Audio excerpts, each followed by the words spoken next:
Good night, Sean Hall. How are you, my friend? I'm very good, Derek. I'm here in warm Barbados, and I hear you still a little chilly up there in Toronto, eh? Yes, a little bit. It's probably about 2 degrees, I believe. So it's warming up. It's not so bad. Still cold.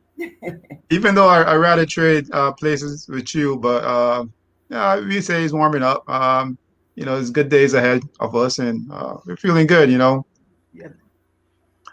So before we get the show started, I just want to say thanks to all the people who've actually reached out to myself and reach out to you Yes. to tell us how good the show was going and to also give us some ideas and also to give us some questions for our guests and a lot of buzz when it comes to Yes. the show. That's pretty awesome for It's a, great. a 2 episode Show. show, right? Wouldn't Great, you say, man. Sean? Yes. What I'd like to say tonight is I'd like to wish a great friend of mine going back many years working with Laurie Silvera, Mark Gamble, who's not doing very well right now. Mark has been diagnosed with cancer and he's in hospital and you know getting treatment, I guess. But really hoping and praying for the best for him and his family going forward. That's it, my brother. Let's roll. Yes. Well, on that note, tonight's guest is no other than the man himself, the living legend, the living Hall of Famer. I mean, he's a Hall of Famer in two different places. I'll let him share some of those awesome stories and some of those experiences with you all. But for me, I'm also a little excited too because he's a Hall of Famer in the place where I call home, and not only Canada but in Etobicoke. And I'm for many years I've watched Jim on television, running home from work just to be able to pop the television on just before 7 o'clock and watch watch horse racing live. It was a lot of fun. So that being said, our next guest is my man Jim Jim Bannon. Bannon. All right, Jim. Great to see everyone. Great to see you too, man. Very nice to see you. Uh, Jim where, Bannon, where do we the start? living legend himself. Yes. Jim, Sean, you go first because I yes. think you probably you got a lot I got a more lot of questions to insight. ask this guy. I mean, Jim, this show is really about the journey of your career. Hmm. And we know where you finished, but we don't know how it started. Can you lead us into that, please? Well, it started with a left-hand turn in a shed row, as all hot walkers do.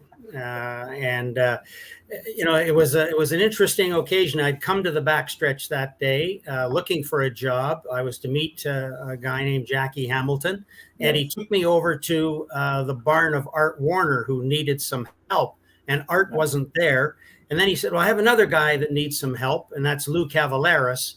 Mhm. And Lou hired me on the spot, and we became lifelong friends, which was Mhm. a great joy for me. Mhm. But you walk into a stall, somebody hands you a shank and tells you to turn left at every corner, and you do that as well as you can, so that you can get to the next job of putting a bandage on. Oh But yeah. that's how it started: is turning left. Turn it left. So from there, then you develop in the stable? Then did you develop to be like I don't know if you rode or groom horses? Yeah. Did you do anything like that? Yes, so I became a groom, in the weeks ahead, and Mhm. the horses had moved from Woodbine at that time to another track nearby at Fort Erie, which a lot of Bayesians will know very well, Yes. and Yes. that's there I got my break as grooming, and it was only 2 years later where they put me in charge of a horse that ended up winning the Kentucky Derby. Now I should tell you that I didn't get to make it to Louisville on that occasion because of the riots that happened in the States. All the young kids were sent home. Uh-huh. So I happened to be in Fort Erie that day when Dancer's Image crossed the finish line in the 1968 Kentucky Derby. But it was a great thrill to groom that horse Uh-huh. and to travel with that horse. He traveled many places and won many races. And he was a great Canadian champion, as well as going on to finish first in the Kentucky Derby, only to be disqualified. Yes, I read about that. Yes, I guess that was heartbreaking, though. Eh? It was. It was such a thrilling win to see the horse come from last place and never leave the rail under Bobby Ussery. And then Monday morning in the Buffalo newspaper, adjacent to Fort Erie, the headlines were "Derby winner doped." It was like out of left field. You couldn't believe it happened, and it was heartbreaking. Wow. That's amazing, because I was reading an article one time, and it was about a horse that I think Sean, either he bred or he had something to do with mountain. Was it Pirate Mountain or some kind of mountain? Oh, Pirate Mountain. Pirate Mountain. Yeah, bred him. So I read an article about that, and I was just wondering. I know when I spoke with Sean the very first time, Sean told me he still had like an attachment or something to it. I was wondering about you, Jim. Do you still have like an attachment to that type of horse that wins the Derby or something like that after you've groomed it and all that stuff? Like, how does that feel? Absolutely. You know, and my favorite horse of all time was a horse called Grano Salos that nobody has ever heard of. He was just the kindest, nicest horse. And after you've done your work as a groom in the morning, you know, you put your laundry out, you hang your bandages, you do your horse racks up. And I was able to sleep at the foot of his stall, put his hay rack up. I would wake up like 45 minutes later, I'd be covered in hay, and he'd be standing over there just over top of me, just munching, just like I belonged as part of the scenery. There was never any thought that he would hurt me. And he was just the gentlest, kindest, best personality that I ever encountered in horse racing. Great. I know that they all are not like that, right? So, I mean... No, I've been bitten, I've been kicked. You know, in Chicago in 1968, I had a horse called Traffic Siren, and he was notorious. And as you'd go down the shed row, he would recoil into his stall. And as soon as he got in front, he would jump out with his jaws, and he grabbed me right on the chest, picked me right up like a rag doll. Another horse called Frenetico, a South American horse, a very, very belligerent horse. And every time you would be walking him or around him, as you came into the turn of the shed row to turn left, he would lean on you. And as he leaned on you, he would take his jaw and grab you. And one time he grabbed me right at my waist, you know, near my privates there. And I was lucky that because he would never have let go, I can tell you that. That's awesome. You know, it's funny because, you know, I was watching horse racing, and I saw there was two horses battling for the lead. I think it was one of those really good horses. I can't remember the name of the horse right now, but he just leaned over and he just bit the other, or he tried to bite the other horse. Yeah, so not long ago, it was Jackie's Warrior there, and that's right. Right. Yeah. That's right. But the thing that really interests me is, now, how did you get from the back side to the front side? So a very interesting development. The Canadian Racing Association decided that what they really needed was a platform for young people in the game. They needed some young officials in the game. So they decided to have an officials course, and they held it at nearby Humber College, adjacent to Woodbine. And Racetrack sent representatives to this course, which was taught by some of the best people in the game, high officials, tremendous stature. Anyway, I sponsored myself into it. I was a groom at the time. And I just showed some aptitude while I was there for knowing a little bit about racing. And, you know, one of the VPs at Woodbine, Eric Astrom, he latched on to me and he said, you know, I think we can do some good with this gentleman. You know, he's got an aptitude for this. And that's how we started what we called the Journal, which was the daily information sheet. So we started that in 1972, and that ran for, as editor of it, for 47 years. So it was just in that course, showing the aptitude through the racing secretary's office. So we stayed 6 weeks in various places, in the steward's stand, over in the racing secretary's office. And that's where they pulled me when I graduated from that course and put me in charge of developing the Journal. Wow. I didn't Well, know it that's was that old. Colonel. Yeah, I mean, 47 years. That's a lot of years, man. I Yeah. didn't know it that long. No, because it's amazing how what I'm noticing at Woodbine is that a lot of fellas could start at the bottom and rise to the top. I mean, I saw that with Steve. He when I first met Steve, he was just a clocker in on the training track. He was not even on the front side. Yeah. And you come from the bottom of the barrel to you're a legend in the business. I mean, it's amazing. Yeah. Well, it gives you appreciation for every stage of the game. Yes, It yes, gives you, it first of all gives you a horsemanship that allows you to do almost anything else in the yes, game when you yes. understand and have empathy with a horse. Mhm, mhm. That's an invaluable gift when you're in the game of racing. I know people want to swing to the business side of racing all the time, the impersonal money side of it, Yes, yes. but at the heart of everybody's love that's in the game, it's the horse. That's right. That's I, right. I wanna I wanna talk about like your craft and how you do your like how you do like you check horses out. That's what people like me would say, right? Mhm. So like I'll tell you a story. Like when was it in 2015? I I had some time off, and I said, okay, I'll go to the track early in the morning, and I'll just watch horses and see if there's something there that interests me, something that probably I could be interested in doing. And I just saw horses going around in circles and circles and circles. I had no idea because I was like, which horse is which horse? How do you know? Yes. What Good tells question. you who's who?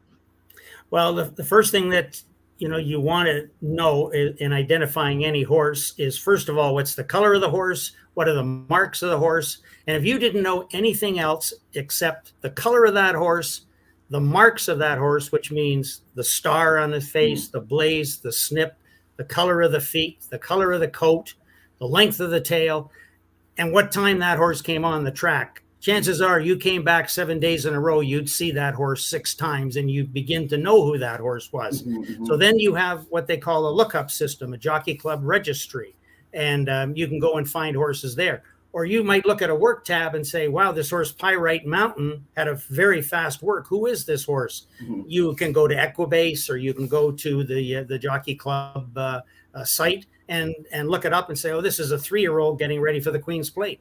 Mhm. And then you might follow him, and then you memorize who that horse is. It's Right. just like, Derek, I'm looking at your face, and Sean, I'm looking at your face, Yes. and I can tell you two guys apart very easily. Yes. And some people they say, I see the horse. Who is it?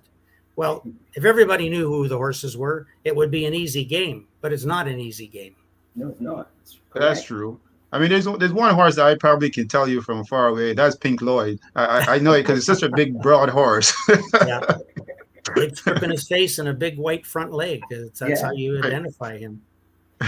But what I would like to ask you now, Jim, is that we all saw you on TV in the evenings, all dolled up, glamorous. But many people don't really know that you used to be there from 6 in the morning watching horses work. Tell us about that. Tell us how do you feel? I mean, from 6 o'clock in the morning, then you still got to work in the afternoon. I mean, how did your day go? Tell me. Well, much like that, it's a 4:45 wake up, so you can get to the track on time. And horses, just like people, have routines. So horses that often come onto the track at 6 come on at 6 every morning. Yes, yes, On the days they're going to work, it might be a little bit later, and they might miss a day for walking after they've had to work. yes. But that usually goes from 6 until 7:30 at Woodbine. The training, they stop, they harrow the track, now they come back at 8 o'clock, and from 8 to 8:45 is the busiest time of the morning. Yes. And in that time frame, usually the starting gate opens for practice That's as right. well. So you're watching a lot of things, and what you're watching for is progression and regression. If I'm Yes. watching you every single day or every single week do this show, I'd be able to say that show's getting better or that show's getting worse. And that's exactly what you're trying to do Yes. with watching a racehorse. It's very much like a boss watches an employee. Mhm. That boss is looking to see if you're going to overachieve. Those are the horses I'm trying to find, but I'm also trying to find underachievers to let people know you should maybe taking a different approach to Yes, your yes, betting on that yes. particular horse because he is underachieving in the worst way. No, that's great, man. Because I find that people just they don't know these things, and we're here to expose that today. See how you did your job, man, and you brought along so much other people also that came under you. How did you get to bring people along to do what you're doing? Well, one of the great gifts that I had was the ability to teach. I loved to be with horse players. That was very important in my life. So right from the beginning, I was touring North America, teaching handicapping, horse playing, horse racing to people all the way from New York to Los Angeles. Name a city, I was there as part of presentations to do that. And then I started it at Woodbine, first on my own off site and then at Woodbine. And the relationship that you get with horse players asking questions on a repeated basis is that you already know what questions they want answered when you get to the TV. This is the most asked question, is like Derek says, who is that horse? Yes. Well, that's the most asked question, and here's how you answer it. So, and you're always telling people to try and progress. And then there's that block of information you need to be able to try and pick a winner. And then there's an enormous chasm that you have to go over to get to another place called betting. And that's completely different than handicapping. So here's the horse I like. Now, what am I going to do with it? And they have two different skill sets. And in betting, you have to know how to win and you have to know how to handle losing. It's very much like being a jockey or a trainer. You're going to win 25% of the time and lose 75% of the time if you're really good. So you better know the psychology of losing. You better know how to handle losses. Yes. I hope some of my friends is watching this. That's very important, and that's the key right there. Now, how do you balance a person who takes your word, like you go in depth when it comes to the horses and the progression and how they're training and so forth, and when that horse doesn't hit the wire first, how do you convince someone who said Jim, but you say this one was going to be the one? How do you convince them? Well, look, it's still horse racing, and maybe the jockey made the move at the wrong time or something else. How do you do that? Well, if Or you blame don't? the jockey doesn't work, you'll have to find something else, and you answer that with all humility. You deal on a wide range of predictions, but mostly I always saw myself as an information gatherer, information that other people didn't have, to be able to share it with people. And it was like, put it on a tray and say, here's all the information I've gathered. And I think the horse should be 3-1. I think the horse will run well. But here's this gift to you. You use that tool and make up your own mind. Don't listen to what I'm going to tell you that's going to win. I'm giving you the information. I'm giving you the toolkit. You make the bench. I remember It works. when I was training at Woodbine, and most of the time when you enter your horse, you look to see what Bannon says. if you're 50-1 or if you're 2-1. Yeah. And I remember I trained a horse called Social Charter, and he won prep for the Eclipse stakes. And then when he came back in the stake race, he was still at big odds. How do you explain something like that when a horse won a prep and then when he comes back in his stake race, then he's still over? Is it because he's a small trainer or because you just feel that it was a fluke? No, listen, personalities rule in the game. And if you're up against, Gord Huntley or Lou Cavaleris or Mark Cassie, people are going to bet on those horses and not on the one you have. The other aspect too is like human endeavor. If you beat somebody who's a B- horse and you shellac that horse, and now you're moving up into A+ category, there are others that have similar confidence building performances, even at higher levels than you do. Right. And the relative merit of that is you lose out, and the public will sway towards those that have bigger and more consistent profiles.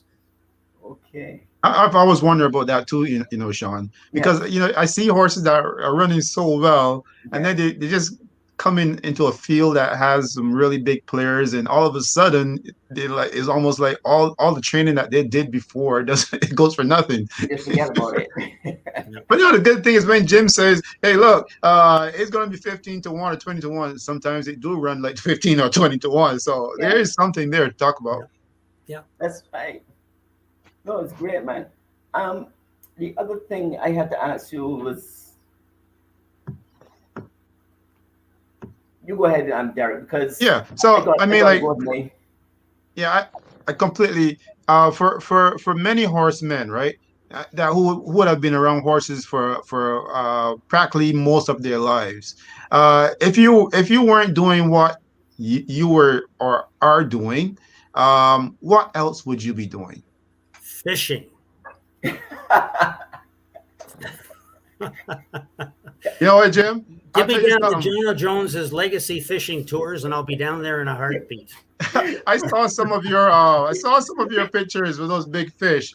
I say there's about 3 things that me and Jim got in common.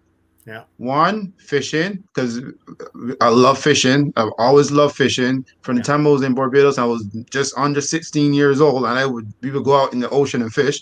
2, you still live in Etobicoke. I live in Etobicoke. Yeah. And 3, we got this nice bald head, right? And that's it. Yeah. Well, I've been pulling my hair out trying to figure out solutions for horse players for a long time. Yes, I got my train of thoughts back now.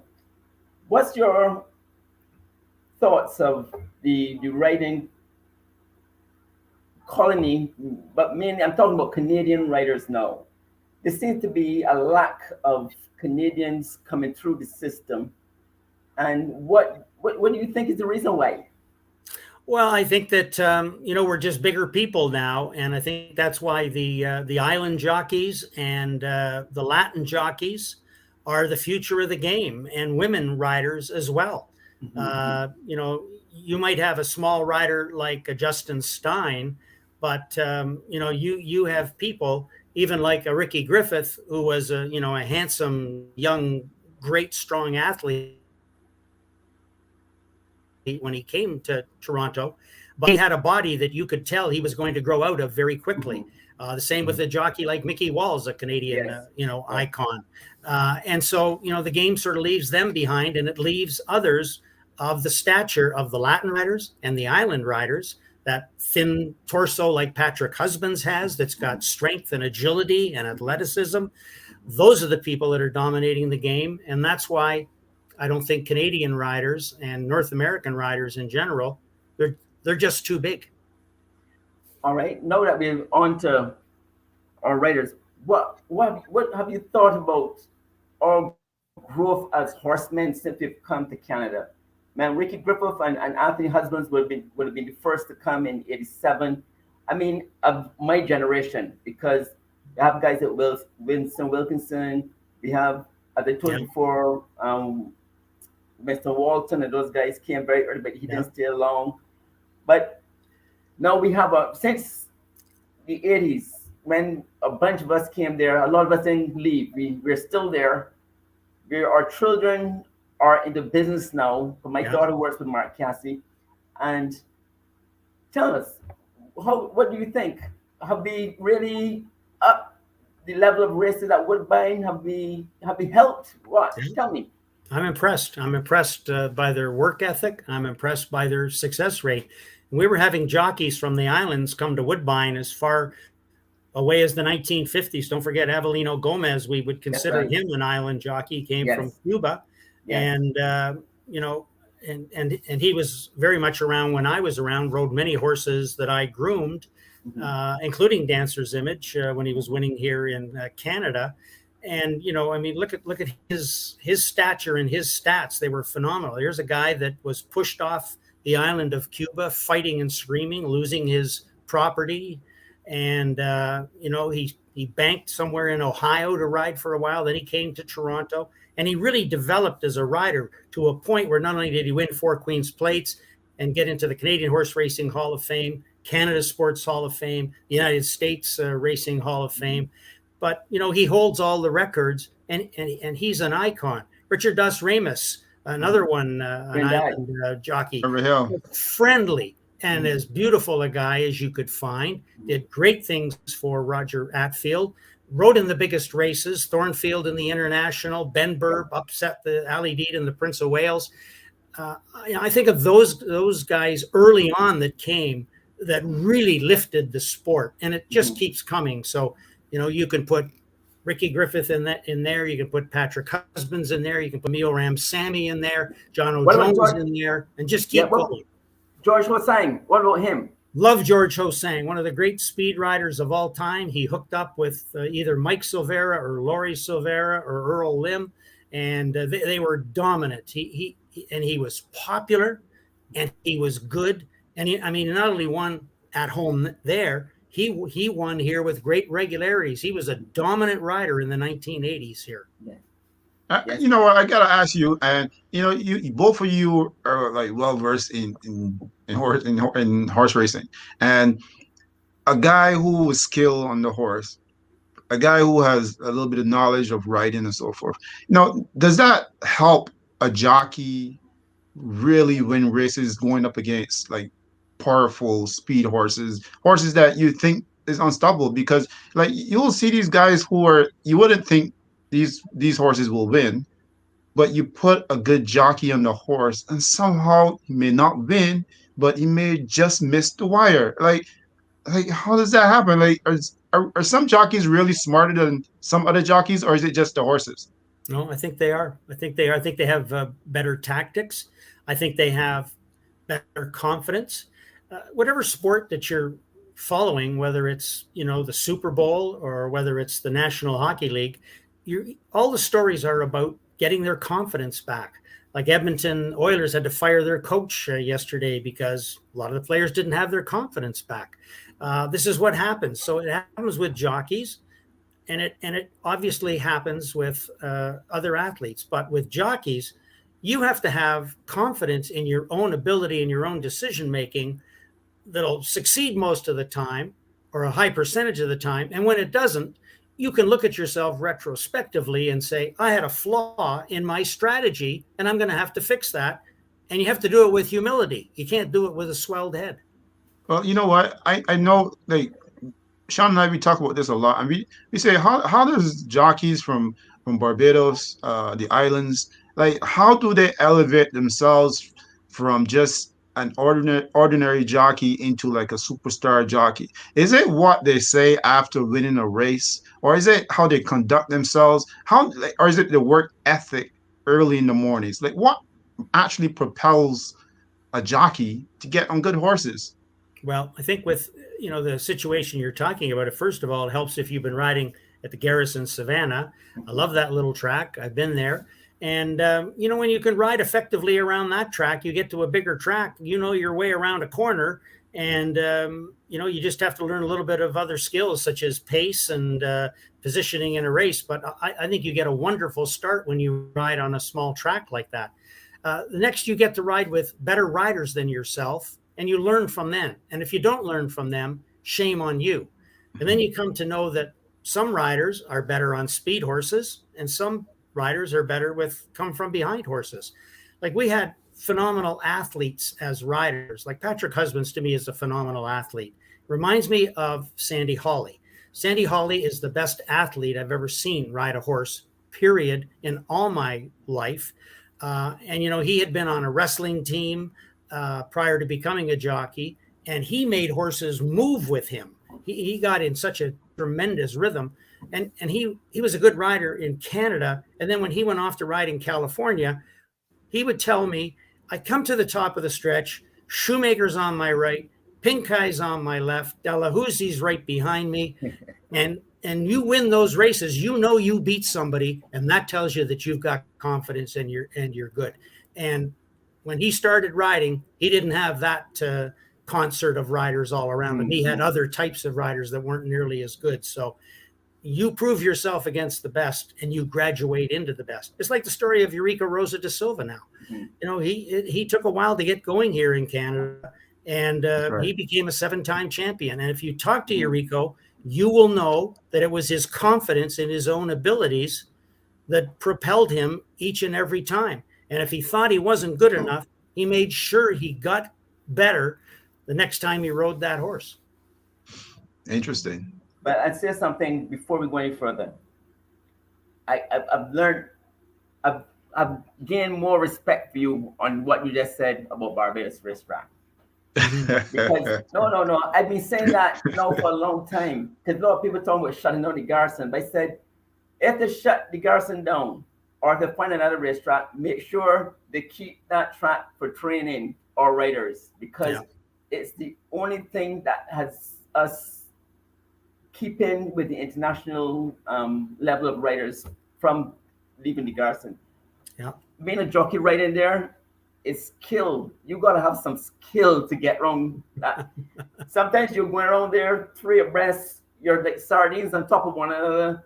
You gotta keep a straight course, and it's pure skill. Yeah. When I left Barbados in the early 80s, I was riding in India and I was riding in Australia. And these people always tell, oh, you gotta be careful with these. Our track is, when Lester Piggott was here, he didn't handle this turn and that sort of thing. I said, you guys haven't seen where I've come from. You want to tell me that? But Barbados, to me, the garrison, and I'm telling you this now, Jim, we have a bunch of young riders right now that will come to Woodbine as bug riders and fit right in. Good. These are youngsters that could switch sticks left, right down the lane already and look polished as anybody. And it's because of what's also helping too. I think we have so much good riders outside of Barbados now that it keeps these young guys with heroes. You know what I mean? Yeah. Looking forward to join them in North America pretty soon. A lot of them are leaving in the next few months.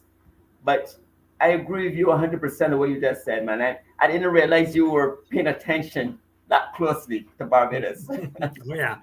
I had a lot of friends from Barbados. I love visiting Barbados. I was great friends with the Callahan family, Mr. and Mrs. Callahan in particular.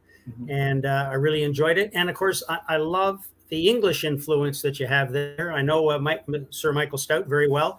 I visited with him a couple of years ago on Warren Hill in Newmarket when I was there to visit Luca Kamani and some other friends. And it's just wonderful. It's great to see that association. I love to visit the farms there too. It was great. Yeah.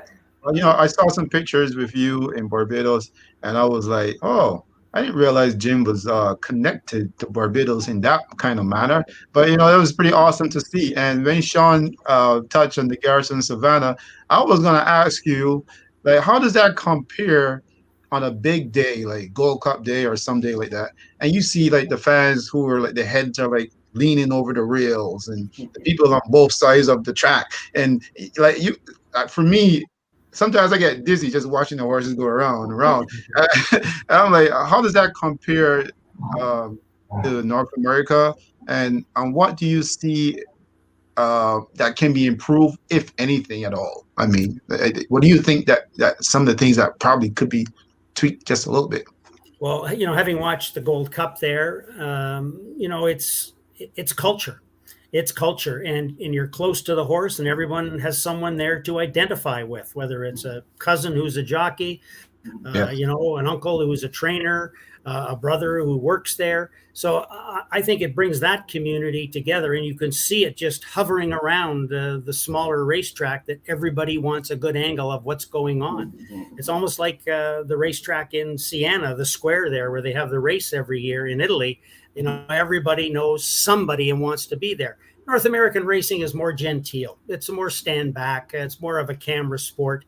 And I think it loses a lot of its zest because of that. Well, that's very true. But the Garson, to me, I think what also we bring from the islands is the passion. Yeah. I think we have a lot of passion. It's not like a job. Yeah. Yes. It's not a job. It's something that I think most of us would do it for free if we didn't have to get paid. Yeah, I agree. It is, and it's surrounding a horse too. It's surrounding a horse, yes. A beautiful, beautiful animal. It's surrounding an opportunity. For some, it's a way to a higher pay grade. To some, it's a way of a different life. But there's nothing like coming home when you're already a hero, right? There's nothing like that. Now, actually, there was a comment, and it came from a trainer at Woodbine, Teston Holder, and he asked you, Jim, in particular, what's the longest odds you've seen win at Woodbine? A horse called Waverly Steps. It was a bar in Fort Erie, and the horse paid $976 and was ridden by John Bell, who is Julia Bell's father, who is our stakes programmer at Woodbine. Yes. So that's the largest horse. $2, $976, I believe. Waverly Steps. That is crazy. I wonder how they got that done. Yeah, it was a great day. My biggest win for a $2 bet was $404. When working at Gulfstream, the many winters I was there, I always went down to the paddock to see especially the young horses, the 3-year-olds at that time. And I remember I'd come up and I'd seen a horse that I liked. I put, a couple bucks on it, and I forgot all about it till they were coming through the stretch. And somebody said, "Wow, look at that horse paid $404, number 12." I says, "Hey, that's the horse I liked. I just picked up $400, didn't even give it a second thought." I didn't know the pedigree. I hadn't looked at the form. I just happened to see that beautiful chestnut horse, and that's the one I liked. And on that subject, the one thing that I would tell people too, when we talk about the dynamics of the horse, people that have pets should be able to figure out horse racing very well. If you know the vitality of your pet, how it walks, the color of its hair, the brightness of its eyes, how the ears go, how it reacts to you, you can go to any paddock at any racetrack anywhere and find a winner using those techniques. That's very true. That's the amazing thing about horse racing, and actually when you add the gambling to it, because like for me personally, I would go to the track with my friend and we just hang out, whatever, and then we'll bring someone along who've never been to the track, and they would put $2 betting on a horse. And if they can win $30, you just see the excitement on their faces. It's like, from $2, you mean I can win this amount of money? And it escalates from there, right? Well, going back to some of the passion of racing that Sean's talking about, my grandmother took me to the track when I was a very young boy, and at Greenwood Racetrack, which was in downtown Toronto, no longer there. It was a tight track, 3/4 track. And she took me to the start of a race, which started midway up the stretch. And she just sat me, the horses loading in the gate. First of all, the sound of the horses loading into the gate, the vibrant colors of the horses, the jockeys getting ready, taking, half crosses ready to come, and guys whistling. And all of a sudden the gates flew open, and the speed of the horses as they came out, and the color of the silks, and the jockeys yelling. It was like I got all that in a 10-second snapshot, and it stayed with me for all these years since I was like 10 years old. That is the dynamic of the game, and we miss it. We miss it when we do TV races. We're shooting an event that's happening way over there. I can't hear the jockeys yelling, because I know at the top of the stretch they start whistling and slapping and yelling and cursing. Yes. And we don't forget that. The one thing we've started to introduce a little bit is the springing of the gate. At least you hear it now, but it's more sanitary than I remember it as a kid. I was just so overwhelmed by the sights and sounds of the game. And, it was the horses and the jockeys doing all that. Very well. Well, I was going to ask you even before you got started. Now, did the industry choose you, or you chose the industry? I think I chose the industry. I had other options on my plate, but I like the horse. I like being around horses from a very young age. I started when I was 16, 1965. So, I just love being there. The one thing that my family always reminds me, as I was working as a groom, when I went to family events, everybody knew when I came in, because I used to have piss stains on my knees from being down putting bandages on. Everybody could smell the urine as soon as I walked into the room, right, from the stains on my knees. So it's one big bundle. It's one big bundle of sound and smells. Well, You're gonna have lots of stories for your grandkids. What are your thoughts of the future of horse racing? Seeing that the purse money is going through the roof, but the horse breeding is not really not what it used to be. That's safe to say.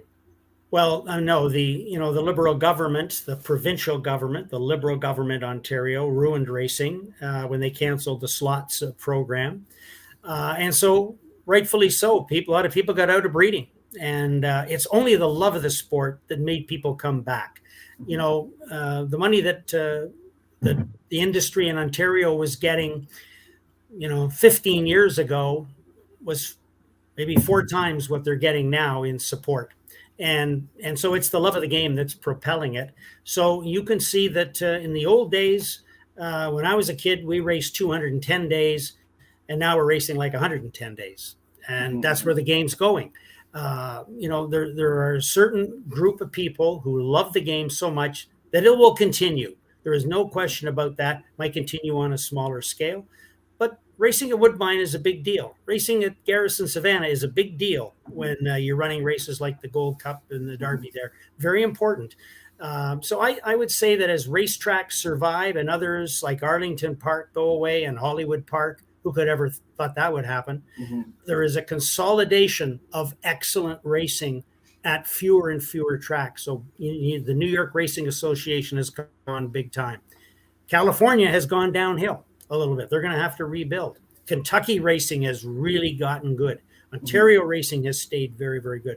So there are pockets, and enough pockets, that there's live racing to be held, and then there are events that people want to see televised that gravitates them to the screen every day, whether it's to make their bets or follow their favorites. So I think racing is okay to survive in its form, but we need good leadership, and we have to be wise. Great stuff. When you prepare for a big event, say the International Day, and days like that, do you prepare any differently from when you prepare for an ordinary day? Yeah, because I have different hosts and it's a different audience. So when you're a broadcaster, you sometimes are talking to a racing audience, like we're probably talking to now. They know more intimate stories and you can be more informal. When you're doing a national broadcast, you're speaking to people who are not everyday horse racing people. So you have to use a broader language. You have to use a more teaching, informative language. And of course, everything on camera has to go well from host to host. So the host, we need to develop a set of what are the storylines of today's race. And we go over that. And, if anybody wants to be in the Hall of Fame, they can sit beside Brian Williams for 25 years and they will get their ticket punched immediately. I've had that honor. I sat beside Ron McLean for 20 years. I've had that honor. And those people have helped to propel me. So that's my break in life, to sit beside those two gentlemen in particular, and many others, the Jeff Bratts and Jason Portwandos of the world, and Stephen Millers, that also invigorate you with their youth and make you go forward.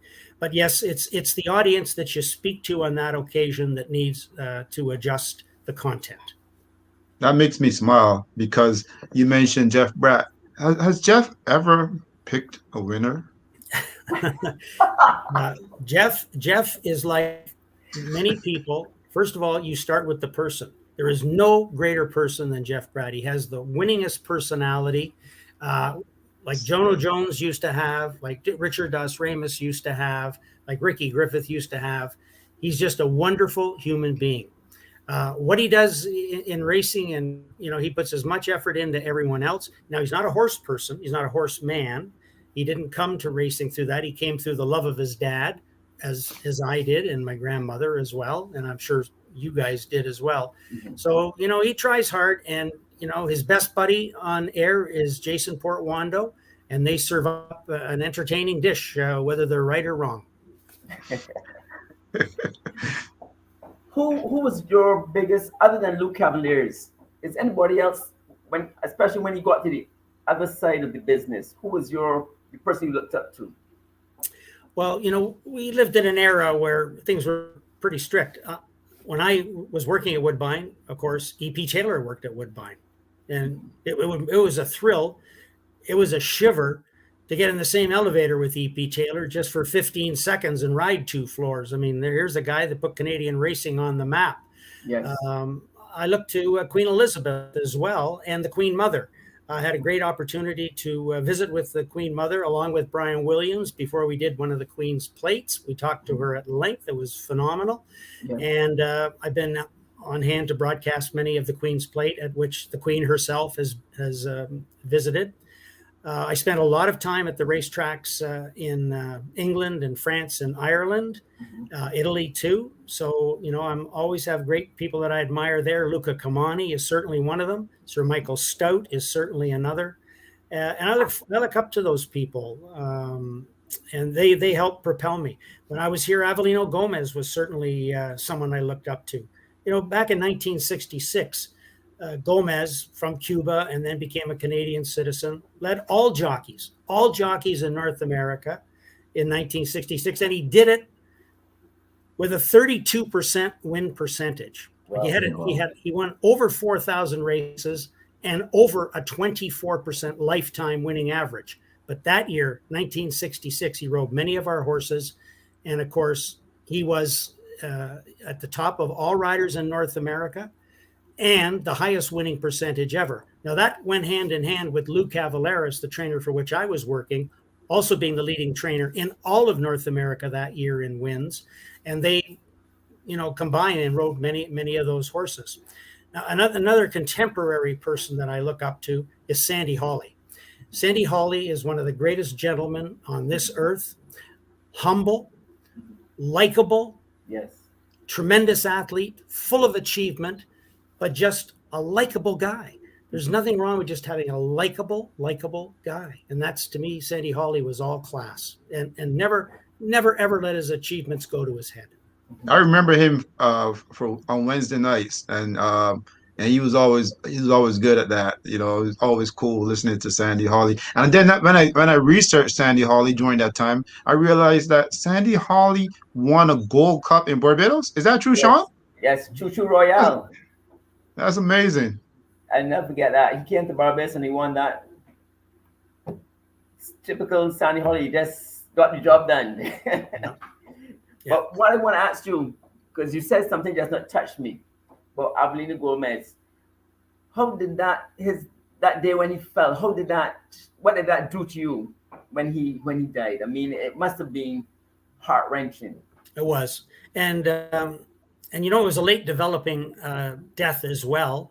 On the racetrack, it looked very bleak, and then he got back to the in the ambulance, and it wasn't too bad. Everybody thought, Yeah. and people visited him in the hospital and talked to him that night, including his brother Mickey, and it looked like it would be okay. And then he died later that night. That was what had so much, it was so emotional that way because we thought he was going to be okay. Yes. Yes. And the next day, of course, is just an overflood of tears. Nobody can come to grips with it. And I think the hardest hit person, besides Gomez's family, was Sandy Hawley. I remember him doing an interview for us on TV, and he just couldn't put any words together, and he just stopped halfway, and he said, "I think I'll have to stop now." Wow. Right. That is something. Yeah. And one thing about Gomez, I should add, and not a lot of riders have it. A couple guys have it, like De Silva has it. Husbands has it to an extent, is that they're entertainers. Mm-hmm. Gomez knew from early on that the game was not just about horse racing, it was about entertainment. And that's how he gravitated with people. Yes. And we saw that early in De Silva's life too, wishing, good luck to everybody. Call out, everybody loved that. Everybody grabbed. That was a classic. Yes, man. That was a classic. And, I remember. Instant hit. I remember he did that on Wednesday night, I think. It was a Wednesday night. And the next day, nobody was talking nothing, but all they were talking about is good luck to everybody. Yeah. What a great sentiment if it could be true every single day. Yeah. And I think he won like 3 races that night, and he got to say it 3 times, and it was like, that was it. Yeah. He was instant hit, man. Yeah. Instant hit. So, it's great. It's in everything we do, whether it's we're watching hockey, we're watching baseball, watching Super Bowl. We like to see great personalities, not me personalities, but personalities that go beyond and attract people in. And, and that's, it's if a jockey can ever get that personality, it'll take them a long way in the game. But that's natural, though. You can't really teach that, right? That got to come naturally, like Frankie Dettori, right? If you're teaching it, you have to go outside of yourself, outside of your own shell. Yes, I agree. And that'll bring people closer to you, which allows you to get closer to them, and then it's a win-win situation from there because everybody's got something to share when it comes to passion and racing, and you can learn from other people. They had a young jockey here a few years ago, and I thought he had a lot of talent. He was kind of grumpy. And I said, you got to change your personality. Nobody, unless you're Lester Piggott, who's somebody who's well known already, nobody can get no young guy so grumpy around the horses. You know what I mean? You gotta be like a Frankie Dettori. You gotta be that kind of. Yeah. Dettori is another great entertainer. Yeah. I said, this kid, his name is Kyle Carter. He's right now out in States right now. Yeah. And Kyle, he wasn't, his career somehow just stalled a bit, and he was a good rider. Mm-hmm. And he all of a sudden, one he came to me, told me, he said, Trainer, I'm riding this horse called Shared Adventure. Shared Adventure with his top sprinter here in Barbados. I said, Kyle, how you got that done? Because you weren't there close to getting that right. He said, I took your advice. He said, I saw the owner somewhere at Chicken Barn or something like that. And he said, I went to him and started talking. And then I asked him, can I ride a horse? So he told me, sure. And no, if he didn't take my advice, he would have just gone there, grumpy city man there, and just kind of don't say anything. But he actually approached him, had conversation, had a laugh, then put in the good words of, can I get right? And just because of him being nice, he got the right. Well, I think we talked at the beginning about, the show is about the journey, and the journey has a lot of twists and turns, and it all depends how you handle them. Sometimes it's your toughness, like a husband's, that allows you to come back from injury at 100%. Yes. Some guys that aren't tough, they don't come back, and their story ends right there. Yes. But, these are good stories about good people we're talking about that have come from the islands and have propelled themselves to a higher level. And enrich the game by doing it, not just themselves. That's right. Now you've been around for quite a while. Now, have you gotten used to those accents? Because the islands have so many different accents. How do you conceive them? Well, I haven't quite caught up with Patrick Husbands. I'm usually about a sentence behind him. But his gestures are a dead giveaway, so I can usually be nodding and be on the same page at the same time. Good way to put it. No, but the thing about it was when we used to work with Laurie Silver, there were 4 Barbadians working for Laurie Silver. The rest were Jamaicans. So, Laurie had his barn was always pretty it was a tough barn. Yeah. And when the Jamaicans and the Barbadians used to start to war, and we started, we would let go every Bajan type of not nice words. I remember Laurie Silver used to be standing there just looking, because I know he didn't understand a word we were saying. and he just used to look at us like in shock, like, what is this guy saying? Mhm. But you're right. Even the Jamaicans didn't understand us when we were talking, so I don't expect a Canadian to. Yeah. Well, I mean, look, we're talking about the island group and what they've done. Let's look what they've done for Mark Cassie and what Mark Cassie's done for them. Correct. Ricky Griffith is an early guy in the Cassie stable, and a lot of people will immediately say, well, Mark Cassie helped that guy a lot. But I've heard a lot of veteran horsemen say that Ricky Griffith helped Mark Cassie a lot in the early stages. And, the same with Patrick Husbands. Patrick Husbands often thanks Mark Cassie after many of those big stake rides. But I'm sure that if Mark was there to make the comment, he would also say that Patrick's been an enormous help and a great friend to him over the years as well. Yeah. So, I mean, those people are instrumental in the success of one of the great stables in Canada and North America. You can't forget Patrick's older brother, Anthony. Yeah. Because I think he was with Mark even before, even Ricky, because Ricky was still riding when Anthony worked with Mark. So, I mean, you're right. It's a huge, up to this day, it is a Bajan barn still. I mean, I serious. David Brown. The majority of here. Yeah, everybody there Barbadian, and it's kept that way from back then, to now, which is amazing. I want to jump right back to, go ahead, Sean, keep going. No, I just wanted to say now, I see we're coming close to an hour, and I really want to get to the meat of the matter. How did you depart Woodbine? Can you please explain to us? You were here one day and you just gone the next. Please tell us. Well, I mean, there was two phases to it. First of all, I moved aside as the editor of the journal after 47 years. I let Woodbine know that. I let them know that I wanted to continue my role in broadcasting. Anyway, that did not happen. So in 2000, they called one day and said they were severing my contract. So that was okay. We separated on amicable terms. I was never an employee there. I was always a contractor. And now I work within the industry, not personally for Woodbine, but I work for the benefit of the industry. So that relationship that started with Woodbine in 1965 came to an end in 2000 with a thud. Well, what effect that had on you, though? I mean, come on. I mean, well, it's in the middle of COVID. Everybody's got expense problems, whatever it is. So that's how that ended. One is one and one is the other. So one door opens and the door behind you slams you in the butt. So keep moving forward, right? This is still a journey. We're still on a journey. You're still on a journey. That's absolutely. And speaking of a journey, I know that you might want to. Can you touch a little bit on going into the Hall of Fame for Etobicoke Sports? That Etobicoke Sports Hall of Fame. Like, I mean, how'd you get to that point? Like, how did our city recognize you? I know what you did, but tell us a little bit more about it. Well, the Etobicoke Sports Hall of Fame, in which I'm a governor today, so I work for the benefit of that hall now. There were a lot of people that came through racing because the racetrack of Woodbine is in that jurisdiction. And my former, big buddy, Lou Cavaleros, was in that Hall of Fame. So I knew it very, very well.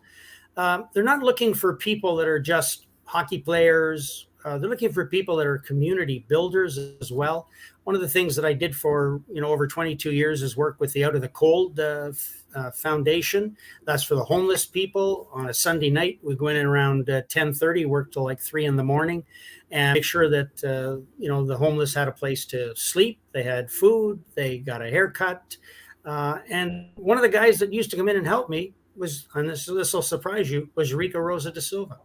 Wow. And beside my, my ability that I had in media, the Etobicoke Sports Hall of Fame recognized those efforts as well. So, it was moving. It was thunderous. It was moving. It was emotional. It was in front of my family, my immediate family.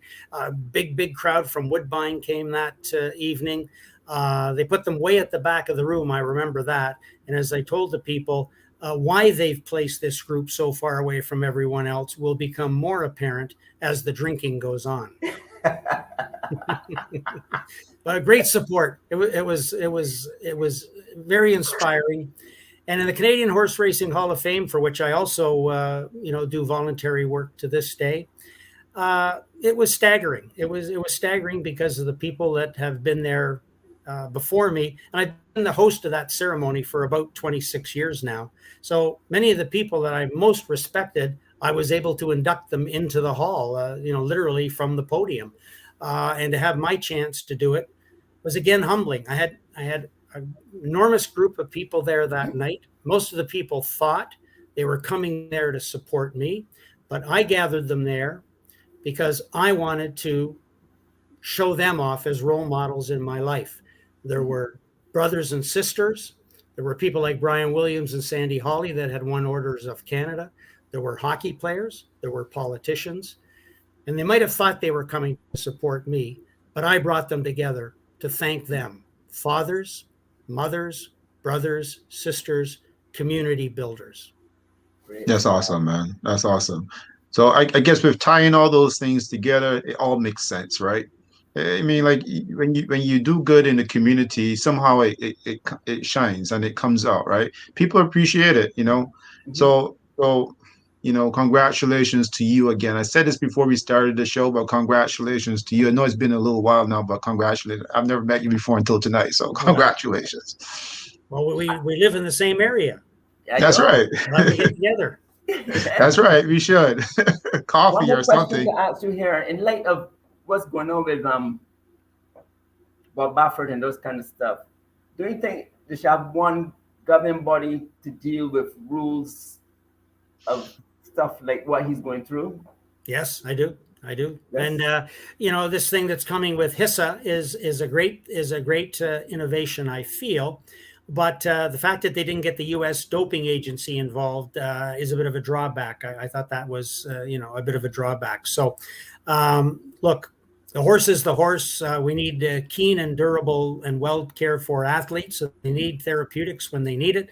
We've taken so many strides forward in therapeutics and diagnostic medicine to prevent a lot of injuries. I think we should hold ourselves to a higher standard and continue to go. The Baffert story spins out of control because it's always about bad things that happened in racing. So every time you hear it, it's a bad news story. Certainly there's, there's repeated offenses, which aren't good. They're having trouble coming to a conclusion on some of those. Baffert's done a lot of good for the game, but now he's a center figure, and we need to clean this up and get the sport moving forward again. And we need to make the horse the star, the jockeys the star, the trainers the star. We've got a great game. It gravitates well with people that already love it. We just have to get people who love it, at a wider basis. And the one hurdle we're coming to now is that sports betting is going to run ahead of us with, these single game bets that people are going to be able to make. And horse racing has to keep parallel with sports betting. Because if we get overtaken by sports betting, we're going to be a B sport, and we don't want that to happen. We have all the ingredients with good leadership to be right at the top of the betting pyramid because we have such a great game. It's true. You're absolutely correct. Because when I watch racing over in the States, I know the horse commentators and experts, when they talk about some of the trainers, it's almost like, the trainers outshine the horses. And I mean, rightfully, yes, they do their part, but it seems to take it to a different level completely. I mean, like the new guys like Chad Brown, those guys are awesome. They win a lot of races. Brad Cox,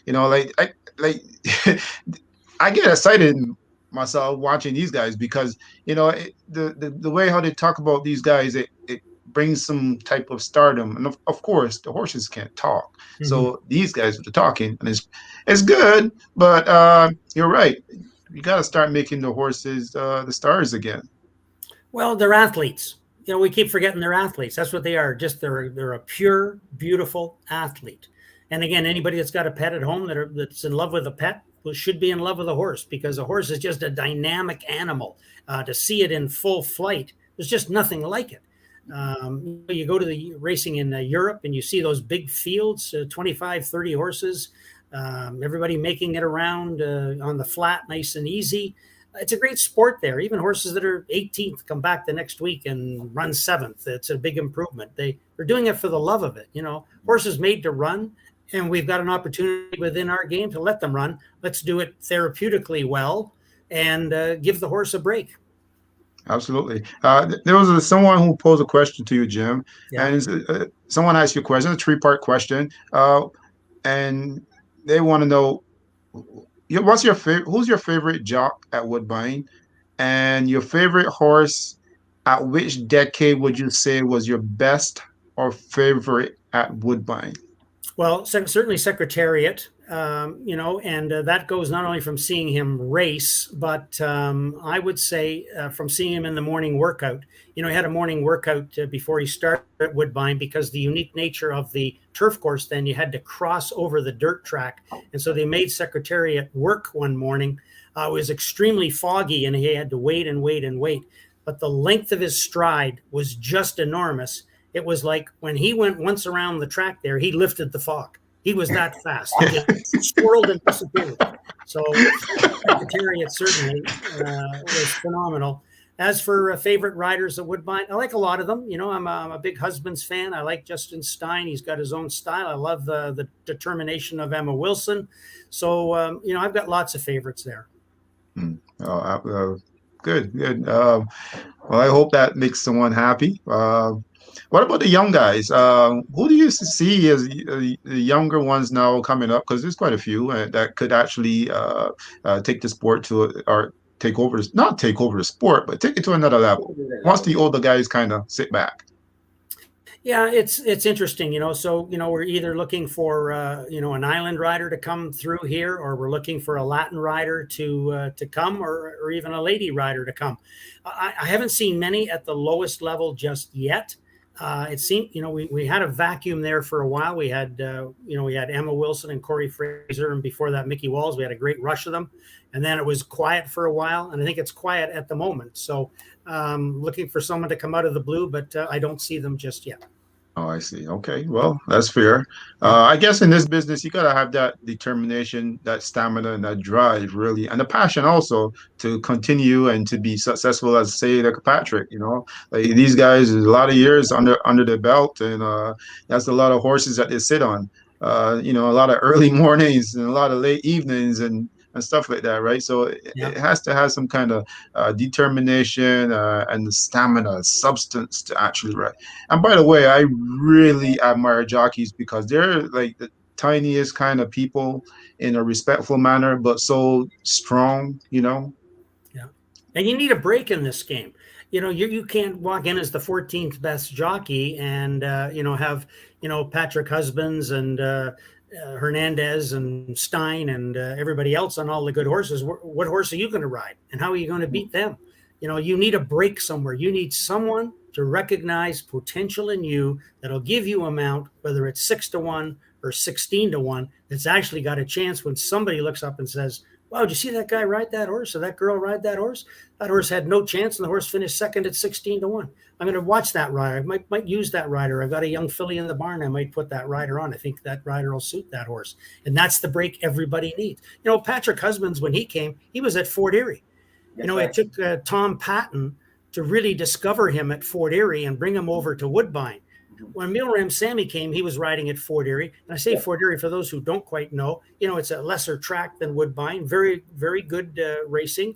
And they groom a lot of the riders and trainers that move over and become stars at Woodbine. But Jerry Meyer, a Hall of Fame trainer, recognized Emil Ramsamy when he was over there one day riding a horse, and he brought him right into Woodbine to ride a horse for Steve Stavro in the My Deer Stakes that got beat a nose, and that was it. Ramsamy was part of the colony. He became a 2-time champion, and he became a 2-time Queen's Plate winner, and that's how you do it. He got a break. Jerry Meyer gave him a break one day, and Tom Patton gave Patrick Husbands a break, and that's all you need. Just open that door a little bit, and you run right through. And guys get through. That's the success stories that are so prevalent in the game. Well, I'm going to ask you now, what do you think about Patrick Husbands saying at the end of the season that he's retiring from horse racing? I think it's a really bad time at the end of a season to try and make that decision. I think you need the healing of the winter time to see how your body performs and how your mind performs as well. Mhm. You know, Patrick, he could ride forever. If he just wants to ride fewer horses and keep winning stakes, he could do that. He has to be the one that decides whether he wants to do that or not. I mean, he's come through some tough injuries late in life and he's come back to be the best. Yes. Look at all the things that he did. You know, even back in 2001, with numerous times in the Woodbine Mile, and then he won the Yes. Metropolitan Mile too. I mean, those are sensational rides that he put up. So Yes. listen, he can do on autopilot what some of the other riders can't do. So it's going to be up to him to make a mental, emotional, and physical decision whether he wants to do it anymore. We want him to do it, but whether he does, it's up to him. I agree with you 100% about that. But Patrick, I believe that one alone because He was in tears. He was in tears in his last interview, broken up, you know, trying to say goodbye, but not wanting to say goodbye. Yes. You know, it happened just the other day in hockey with the goaltender for Boston, that Tuukka Rask. You know, he says, I dreaded the day that this day would come, but this day has come, and you know, I'm going to have to pack it in. With Patrick, he has a different slant. He can make his decision.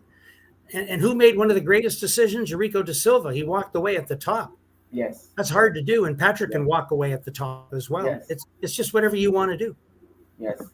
And it seems that he wants to do it, but still, you know, and I think it all boils down to his body, you know what I mean? Not 100% still, and I don't know. But only him can make that decision, and only him knows how he feels. So Punishing profession. And I don't think people give riders enough credit. We certainly like to criticize them after they blow a race, but you have to have a little more empathy than that in the game. I mean, you're going to make excuses for horses themselves. They didn't have their best day. So, you know, maybe jockeys don't have their best day, or even horse players don't have their best day and pick the wrong horse and want to blame somebody else but themselves. Absolutely. I know the time is going for a question that I had burning in me for a long time, and I don't want you to leave this stage without me asking you. Now, does clockers ever get the clocking mixed up or just off a little bit? And that being off a little bit could affect a lot of people. Now, how important is the clocker to actually get those timings correct? Well, it's vital. You know, I mean, there's a lot of safeguards. First of all, there's other people in the room. So, you know, if you're going to shave a time somewhere, you wouldn't want to be doing it in front of somebody. Listen, the horses, when they come onto the track, like, I don't sit with the clockers. I sit by myself separately. But I having been up there, I know what happens. When a horse comes on to work, that horse must be identified by the trainer or the jockey to the person at the gap. Right. How far are you working? What pole are you starting from? And that is conveyed to the clocking department. That comes over a loudspeaker. The secretary then looks up that horse. Okay, this is a brown horse, got 3 white feet and a blaze, and so-and-so's Gary Belanger's on him, and he's going to work 5/8, but he's going to start from the half-mile pole and work out to the 7/8 pole. Okay, so everybody knows, everybody's alert, everybody's doing that. And that's fine. You put that at 8 o'clock in the morning when there's 60 horses coming on the track to work in a 7-minute time span. They're like going everywhere. Did you get that one? Yes, 101. I think it was, you know, anyway. So that's where the biggest problem lies, is heavy traffic at rush hour at Woodbine, and that is at 8 o'clock. But I always wondered how they got that done. I always believe they can't get all these here clocked because it's crazy. Yeah, it's crazy. Listen, you know, all you need to know as a horse player is that the horse is active that morning. That's really important. You know, my dad was a great handicapper. He just wanted to make sure a horse had a nice work. He didn't care if it was in 59 or 101. He just wanted to see some positive activity between races. So, you know, we were very unlucky in that regard. He was a figures guy. I was an observation guy. But, you know, for some people, you know, a workout's a workout. And now, you know, you go to Palm Meadows in the morning in Florida, you can see all those works on TV every morning. Wow. A lot of the networks now show workouts every morning. You go to the Breeders' Cup, you can watch all the workouts of all the horses. So, I mean, the solution to that is down the line, putting a chip in the horse. And so, when that horse comes on, that's so-and-so horse. He works a half mile. There he is. He comes up on the radar and it gets published. But the one thing that you learn as a clocker, time is almost irrelevant. The manner that the horse works in is the entire key. The speed at which it starts, how it comes into the stretch and switches leads, how it finishes, how it gallops out if it's going in a longer race, how it pulls up. Is it out of breath or does it just walk off, like nothing happened? Those are all keys to elements of fitness. You have to know all those things. A 48 or a 59 can be irrelevant. A 59 can be a punishing 59, which is no good. A 48 can be as easy as a breezy cloud, and it's the most phenomenal work in the world because the horse galloped out in 1 minute and 2/5 and pulled up as if it wanted to do more. That's the kind of work you're looking for. So I wouldn't put too much in the numbers. It's the manner. But how much times would you have seen a top horse just have a bad workout and you kind of like, you're holding your breath and saying, that wasn't good, and he's running. What do you do? Yeah. Well, for me, I would be laying off the horse myself because it's not something he does usually. Now, you can figure out what goes on. The horse gets back to the barn. What happened? I don't know. He was gurgling in his throat. Okay, we're going to do a myectomy on him, and we're going to cure that, or we're going to lay him off for 6 weeks and do something else. We need to give him a rest. We need to do this, and then he comes back 6 weeks, 8 weeks later, and they come right back and run well. Something really wrong happened that day, and who knows? His throat latch was too tight. Who knows what it was? He swallowed his tongue. It could have been a million things. So if it's just a one-off, it's not too bad. But you're looking for progression or regression on a general basis. And there's a lot of things that can be done with time and rest to bring a horse back to its very best. Okay. But what about a first-time gelding? I like first-time geldings, but I think people are doing that earlier and earlier in the game now. They're doing it as yearlings, so it's not as problematic. I think that clearing up throat music problems in the airway has been one of the biggest problems. Obviously, clenbuterol was a solution for many people. It wasn't to be the drug of choice in racing. So they've now at Woodbine, for instance, you can't use that 30 days out. So I think that's had an impact on the sport. And that's good. That's a really good step by, aggressive administration to be able to do that. But clearing up a horse's wind is an excuse for a lot of problems. But they have such great diagnostics now. I mean, they're doing x-rays and everything. They can see a crack coming, time to put them on the shelf, bring them back in 6 weeks or 6 months, and that's not going to be the problem that it's going to be if he runs next week. That's right. You have so much knowledge and passion for the game. Have you ever gotten involved in ownership? I love, from an ownership point of view, the standardbred game. I love the model of standardbred racing because they race almost every week. They're relatively easy on themselves. And I do like partial ownership syndicates. So I involve myself in that. I certainly will get into thoroughbred ownership now that I get clear of my other encumbrances in the game where it would have been a conflict of interest for me to do it.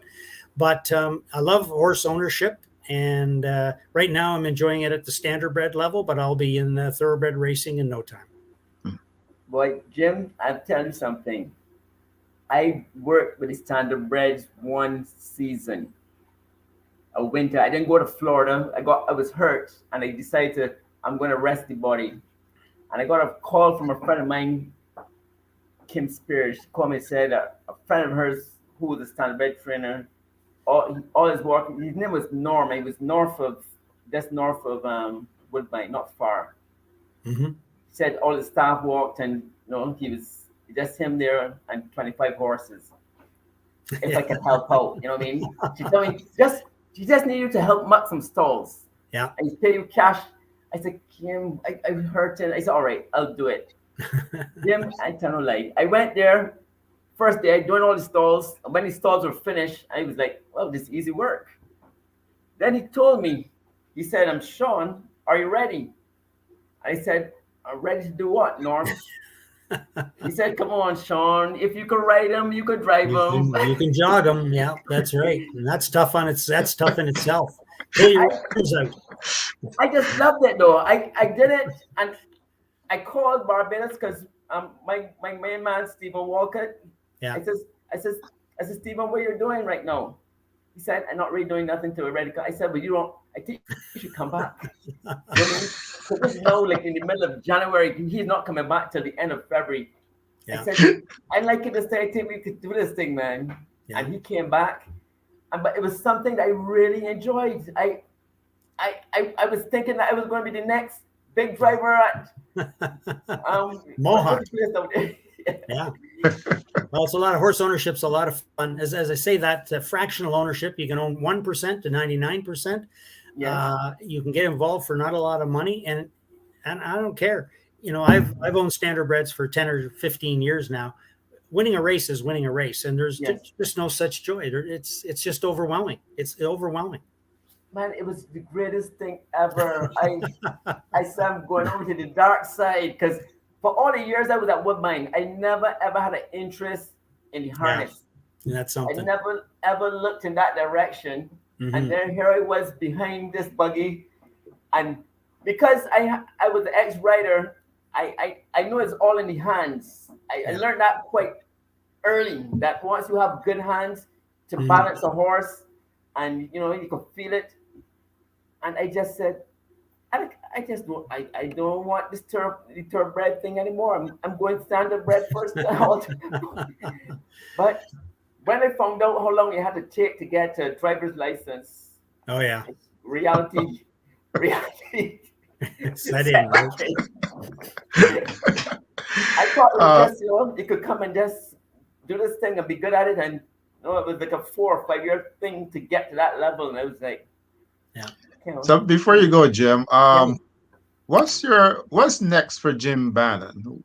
What do we expect to see from Jim in the near future? Grandfathering, I think, more than anything. But anyway, I'm still involved in the industry. So I'm a steward of the Jockey Club of Canada. We have a very important role there. We put on the Sovereign Awards. We work on the Graded Stakes Committee for Canada. And that's an important thing to do. I work with the Canadian Horse Racing Hall of Fame. I'm working as president of the Backstretch Chaplaincy with our chaplain, Sean, for the benefit of the people on the backstretch, Sean Kennedy. And I'm still the governor of the Etobicoke Sports Hall of Fame. So I have lots of meetings, lots of involvement. I have a great group of friends, Reed Baker and a few of my buddies, Peter Mazakis, who used to own a bit of gold that Jono Jones used to ride. Yes. Johnny O'Flaherty, Michael Burns, the track photographer. We have a group of 5 there. We get together. We enjoy each other's company. I love fishing on Lake Erie or at the foot of the Niagara River or even up here in Sudbury. So I've got lots going on. Wow. I think you need to come to Barbados. You said the foot of Niagara. Yeah. Well, I'm from a big family as well, so I have lots of family, events going as well. Okay, no problem. Well, I want to say, Sean, do you have much more you want to talk about? I don't want to keep Jim back any longer. I think it was great. It was a great interview. You've taught us a lot more we didn't know about you before, and I thank you very much for that. And I think all the listeners would really enjoy what you just said, man. It was really, really nice. Thank you. Well, it was enjoyable to be with you both. I hope your audience enjoyed it, and I wish you all the success in the world going forward with your own journeys and with the show. Thank you very much. I really appreciate that. And thank you from me and from all of us. Thank you for joining us on the show. It was awesome. It was my first time meeting you, and it was really a great time that we had here. Yeah, we can learn a lot from you. My friends over the last maybe 19 years or something getting involved in horse racing, watching at least, we always enjoyed the shows. We love the shows. If it's not on TSN, if if it's not on TV with Jim Bannon. We just love watching the shows leading up to the Yeah. races because the races is only a minute and a half. It's almost like a relationship. You know how that goes. Yes, It's for only sure. like 2 minutes, right, Sean? It's, so we appreciate what you do and what you did. thank you. I appreciate that, You. Derek. I wish you all the best. Thank Thank you. you. Okay. If Right. you don't mind, you want to stay in the back Sure. for a bit, and we'll Okay. jump right back to you in a second. Okay. Hmm. All right. Yes, Derek. Done. So Jim is in backstage for a minute or two. I just want to say it's another beautiful episode, and I really had fun. I learned a lot from Jim. Yes. At first when when you said Jim, the first thing I told you, I don't know if you remember, I was like, that's a heavy hitter. I don't know. I started to feel a little bit like a little butterflies. It was like, this guy's a legend. This guy, this guy's been around for a long time, And you know, I want to thank you, man, Sean, for making this happen. It was awesome. Just kind of like getting the inside to learn a little bit more about the Yes. industry and these guys and what they do. It's pretty Yes. cool. I mean, what we're going to try to do is speak to a lot of great people in a lot of different parts of the industries every week, and we'll see, keep people interested to know how this whole industry of horse racing goes. It's one hand don't clap, and it is a bunch of hands clapping together to get things really rolling. So we'll keep on going, my friend. Yes, my man. So on that note, we want to thank everyone for watching. And then tune in next week and see who we got on board. And I'm sure it's going to be entertaining. It's going to be exciting, and we can all learn from everyone who joins us, right? That's great. All right. So on that note, I'm out. You out? All right. Good night.